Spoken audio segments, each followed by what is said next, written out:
Hey guys कसे आहात? आशा करतो चांगलीच असतात.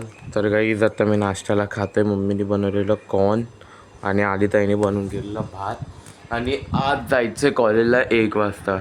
ग्रुपवर मेसेज आला 1ला जायचं आज. तर गाईज आता मी आलोय कॉलेजवरून आणि आज लिओला ते काका घेऊन जाणार आहे. तर निघाले तर नाही. मम्मीने बोललं लिओचं ना इकडे सगळं काढून ठेवलंय. फाईल आहे तर दवा आणि ते हां. तर काही ते बघा लिओ दरवाजा इकडेच बसला कारण पप्पा बाहेर आहे म्हणून. आणि मी आता खातोय मम्मीने बनवलेलं चिकन.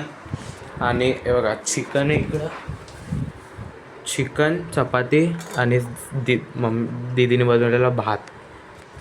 तुम्ही ते काका आल्यावर भेटतो.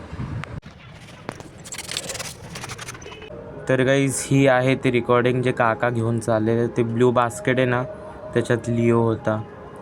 जाताना सगळ्यांच्या डोळ्यामध्ये पाणी आलं. ऑफकोर्स पप्पाच्या नाही येणार आहे, माझ्या मम्मीच्या आणि आधी तर आल्यावर खूप रडली.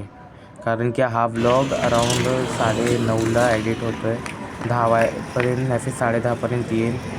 तर 2 काका आलेले. या दोन्ही काकांकडे म्हणजे हायच पेट खूप सारे, म्हणून या काकांना आम्ही दिली मांजर. पप्पाचं ऑपरेशन झाल्यावरती मांजर आम्ही रिटर्न घेऊन येऊ. पूर्ण शांत बसलेला. जाता आता खूप रडू आलं खूप. मी तर ॲपिक रडलो आहे. मम्मी पण रडली आहे. लास्ट टाईम याला जेव्हा बघितलं आलेला तेव्हा कसा होता आणि चालला तर कसा आहे. तुम्हाला असा आवडला असेल तर लाईक करा, चॅनल सबस्क्राईब करा. आलं करू बाय.